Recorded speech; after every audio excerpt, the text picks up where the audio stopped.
Michael Jackson's glove. The accident he turned into an icon. Everyone knows the single white glove. It's one of the most recognizable symbols in music history. But here's what most people don't know. That glove wasn't a fashion statement. It wasn't planned by some genius stylist. It started as a cover-up for something Michael desperately wanted to hide. And the moment he first wore it on stage, he had no idea he was creating an icon that would define pop culture for decades. By the end of this story, you'll understand why that glove represents something far more powerful than style. Let's dive in. Let me paint the picture for you. It's 1983. Michael Jackson is already a superstar, but Thriller is about to make him something else entirely. The album drops in late 1982, and by early 1983, it's dominating every chart on the planet. MTV is playing Billie Jean on repeat. Radio stations can't get enough. Michael is everywhere. But behind all that success, something is happening to his body that terrifies him, something he can't control, something that will eventually consume his entire public image. Here's where it gets interesting. In the early 80s, Michael starts noticing patches of lighter skin appearing on his hands. Small at first, easy to hide under stage lights. But they're spreading. This isn't makeup. This isn't a choice. This is vitiligo, a condition that destroys melanin-producing cells and creates irregular patches of depigmentation. And for a black artist whose identity is deeply tied to his appearance, this is devastating. Now here's the kicker. Michael doesn't talk about it. Not publicly, not yet, because in 1983, vitiligo isn't widely understood. If he comes out and says he has a skin condition, people won't believe him. They'll think he's trying to become white. They'll think he's ashamed of being black. The narrative will spiral completely out of his control. So instead, he makes a different choice. He hides it. But that's not all. The patches are most visible on his hands, specifically his left hand. Under stage lights, under camera lights, the contrast is stark. His left hand shows the depigmentation more prominently than his right.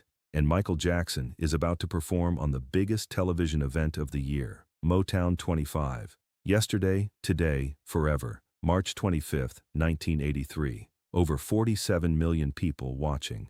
This isn't just another performance. This is the performance that will introduce the moonwalk to the world. Think about what that means. Michael knows this moment will define his career. He knows every eye will be on him. Every camera will be focused on his hands as he moves. And those patches, those telltale signs of vitiligo, they'll be visible to 47 million people. He can't let that happen. Not yet. Not before he's ready to explain. This is where it gets deeply personal.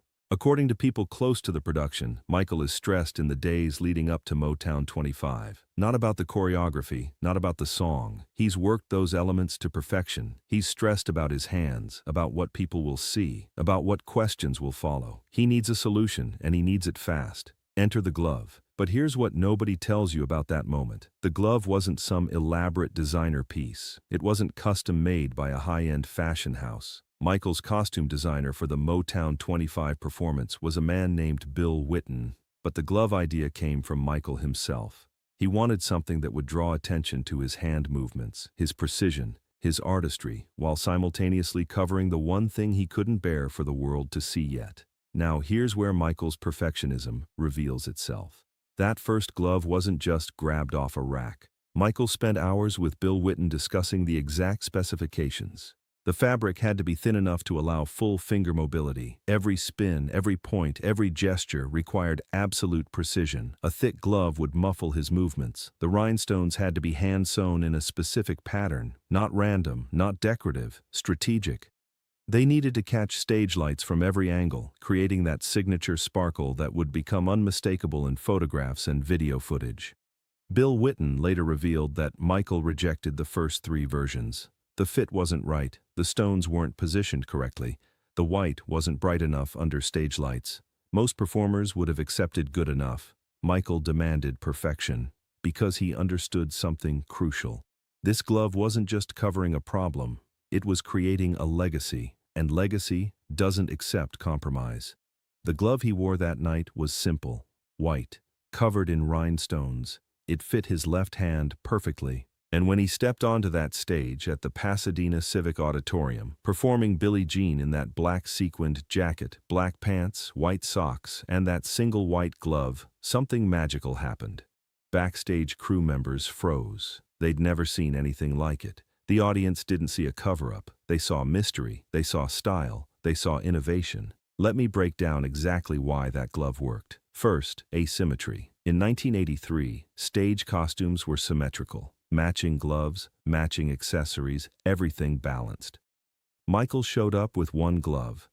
Immediately, it was different. It broke the rules. Second, contrast.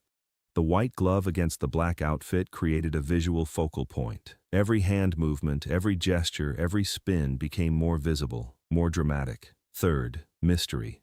The audience didn't understand why he was wearing it, and that mystery made them obsessed.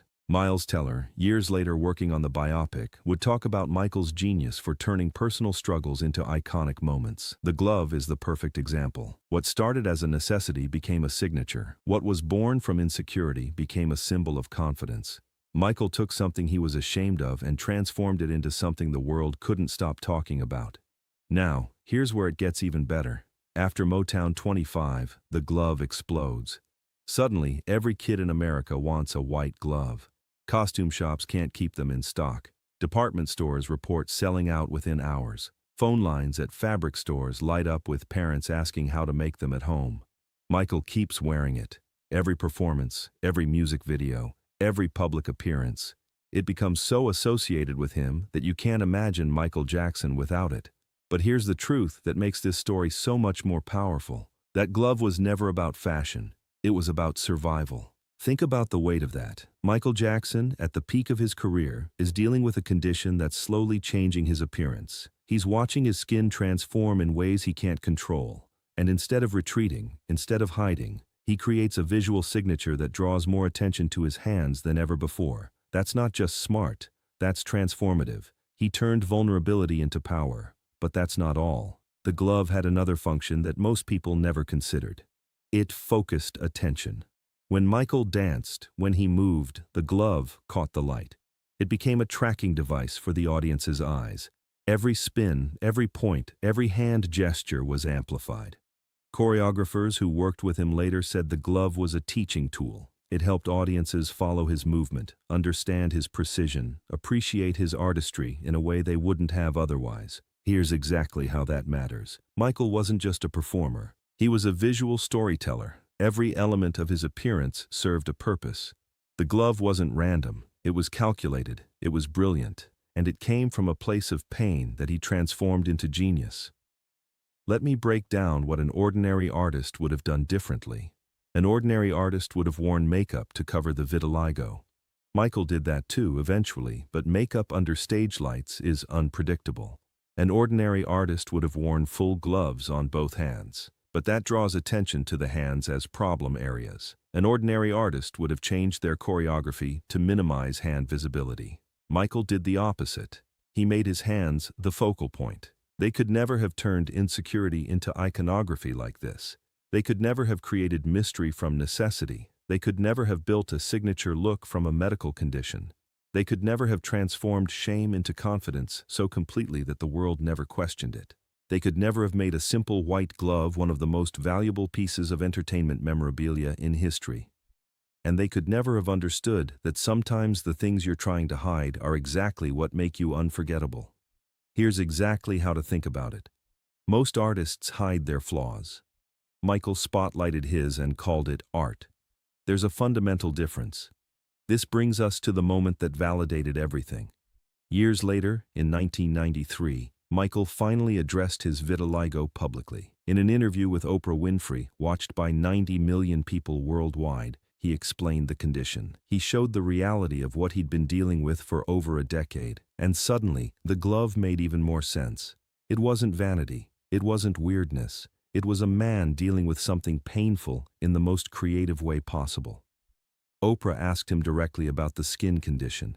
Michael explained that it was something he inherited from his father's side of the family. He explained that he used makeup to even out the blotches, not to become white, but to have some consistency in his appearance. And while he didn't explicitly say the glove started because of vitiligo, the implication was clear to anyone paying attention. The timeline matched, the logic matched, the truth was there. Think about the courage that took to finally explain something he'd hidden for a decade, to give the world context for choices they'd mocked, questioned, and criticized. Michael didn't owe anyone that explanation, but he gave it anyway. And when he did, the glove's story became even more powerful. But wait. There's another layer to this that most people miss. The glove became a symbol not just for Michael, but for transformation itself. It represented the idea that you could take something painful and make it iconic, that you could take something broken and make it beautiful, that you could take something you're ashamed of and make it the very thing people remember you for. After Michael, countless artists adopted signature accessories. Madonna had her cone bra, Elton John had his glasses, Lady Gaga had her meat dress. But none of them carried the same weight as Michael's glove because none of them were born from the same necessity. They were choices. The glove was survival turned into style. Here's what the press release didn't mention when Michael performed at Motown 25. They didn't mention that he'd been up the night before, worried about his hands. They didn't mention that the glove was a last-minute solution to a problem that had been building for months.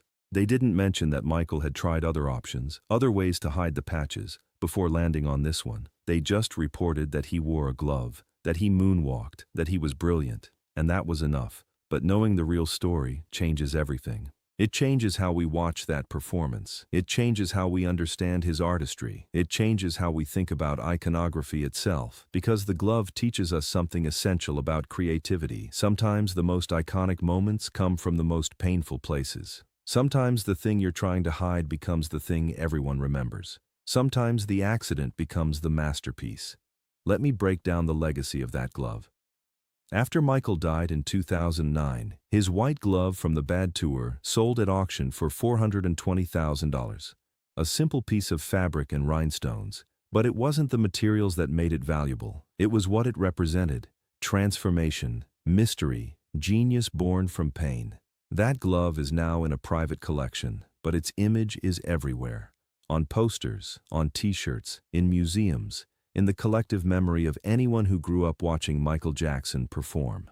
Katherine Jackson, Michael's mother, said something years later that really stuck. She said Michael had a gift for taking difficult situations and finding beauty in them. The glove is the perfect example.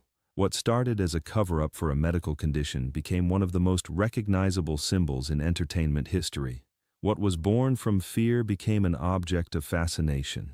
What he created to hide behind became the thing that made him most visible. So remember that moment in 1983. Remember Michael Jackson stepping onto that stage at Motown 25, wearing one white glove, about to debut the moonwalk to the world. Everyone watching thought the glove was a bold fashion choice. But it was something far more powerful. It was a solution to a problem. It was art born from adversity. It was Michael Jackson doing what he did better than anyone else, taking something broken and making it iconic.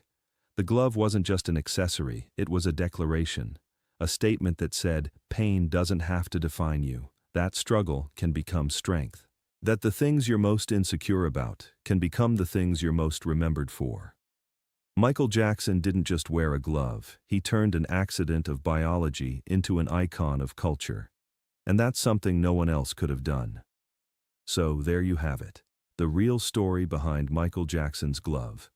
Not a fashion statement, not a marketing gimmick. A man dealing with vitiligo, finding a creative solution, and accidentally creating one of the most iconic images in music history. If you enjoyed this story, make sure to like and subscribe for more content like this. Thanks for watching, and I'll see you in the next one.